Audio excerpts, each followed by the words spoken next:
So I'm not an attorney. That's my father, Mr. Memes. But it's come to my attention that it seems like a lot of sexy workers are getting screwed. Well, I think it's time to screw back. Here's the intro. Though I know I should be wary, still I venture someplace scary. Ghostly haunting, I turn loose. Beetlejuice! Beetlejuice! Beetlejuice!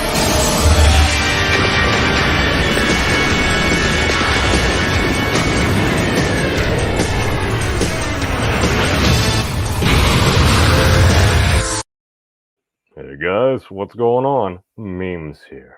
So apparently we've been covering this a little bit. There's this, there's that. Onlyfans, a site built primarily on its 18 plus material, seems to be getting rid of a lot of 18 plus material. And it seems that the CEO of Onlyfans has come out and maybe not said in so many words, but has expressed that they had no choice. They needed to raise money because apparently JP Morgan Chase and BNY Mellon said they needed to. This got the old noggin a-jogging. Yes, I am totally supporting my OnlyFans brethren. Now, what's going on? Well, it seems like a bunch of folks said, you can't have this particular material. My noggin was jogging because a couple of years ago, something similar happened on the platform known as Patreon. Shout out to my patrons, Joe, Franco, and Dave M. This broadcast is helped made possible by viewers like you. Now, what had happened at the time, I remember it was a gentleman, YouTuber law, and he actually was getting ready to file a complaint. And we created a Discord, or he created a Discord. I hopped on. I was talking with folks. Maybe to my approximation, 8 to 12 people maybe actually did. I didn't really do anything, but one of the gentlemen that was studying law and researching it, he's like, Leo keeps saying the Sherman Antitrust Act, the Sherman Antitrust Act. I didn't know what the heck that was, and then Congress ended up starting an investigation, which was the whole point of doing the complaint, bada boom, bada big, so it kind of took the wind out of the sails. Now, those were a couple of S-lords, primarily, not all, that were kind of getting booted. A lot of folks, oh, who cares about that? This time, all I know is I've heard a lot of folks are coming together about this because you're literally talking about people's livelihoods. Think about people's mental health. I'm heard this is being done for inclusive reasons, but for some of the stuff that you're removing, aren't you kind of saying, now, we don't want any money touching that? Isn't that kind of re-stigmatizing, if you will, if we're trying to be diverse and inclusive?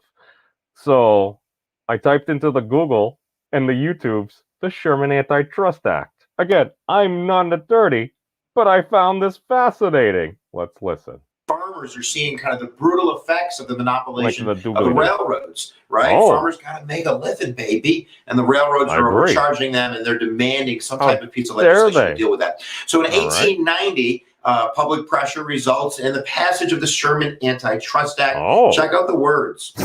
Every contract, a combination in the form of trust or otherwise, or conspiracy in restraint of trade or commerce amongst the several states or with foreign nations is declared to be illegal. Okay, so pause for a second. Let's bring this fully into view here.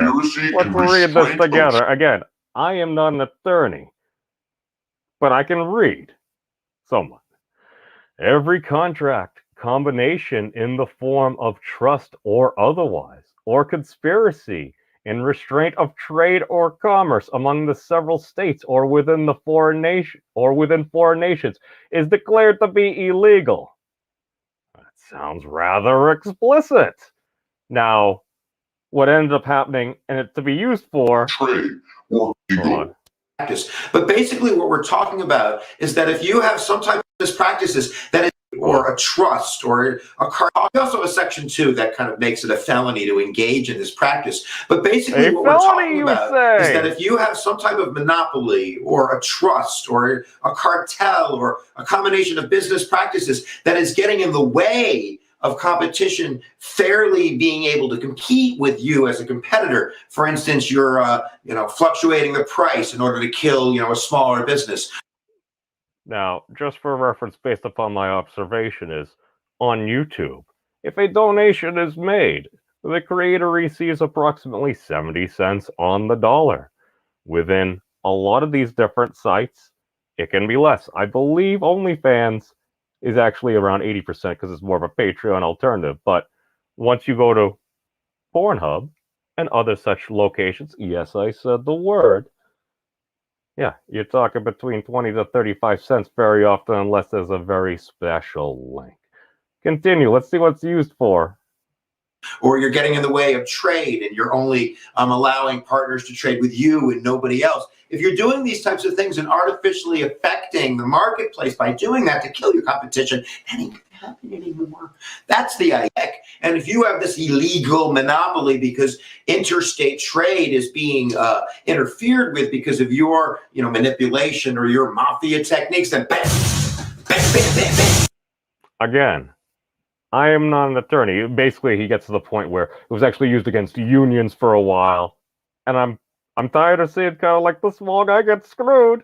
It seems like all these companies and stuff, they seem to get bigger and bigger. Okay, yes, hashtag capitalism, but aren't these the laws already on the books are supposed to use? I've heard folks say this for years. Now again, I understand it's not the smartest thing or wisest thing to do to call out two of the largest financial institutions in the world. I haven't always been known for being the smartest dude.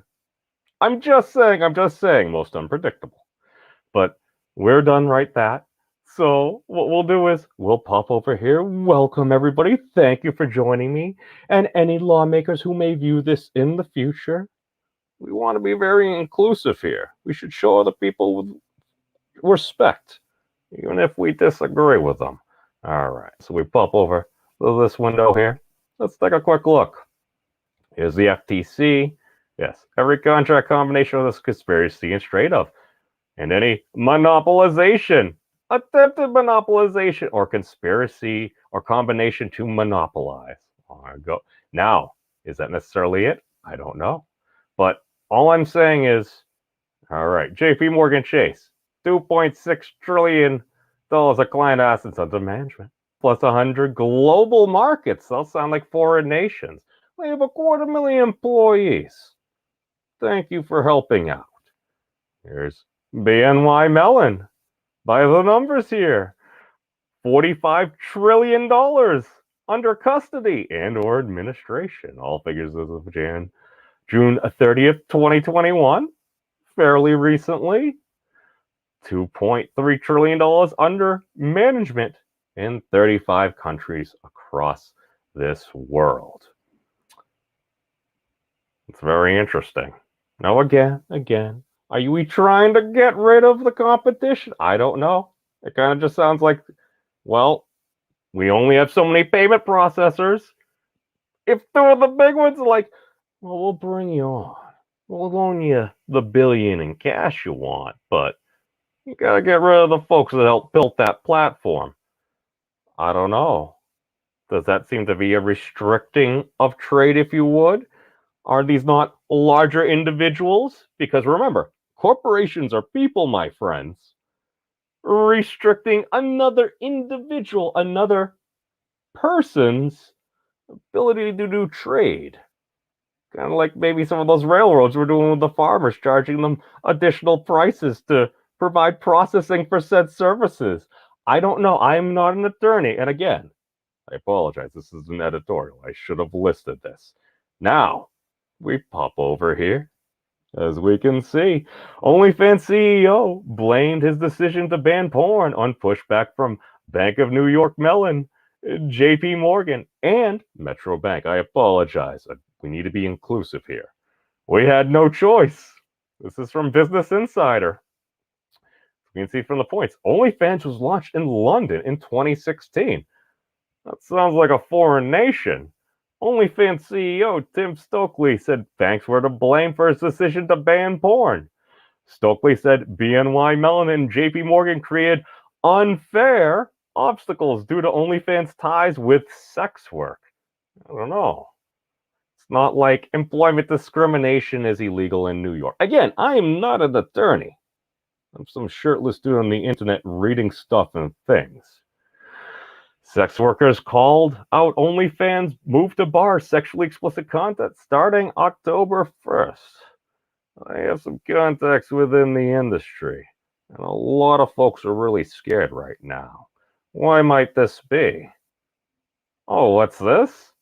Business Insider. OnlyFans has boomed during lockdown. Users spent $2.4 billion on the adult entertainment site in 2020, and 120 million people now use it.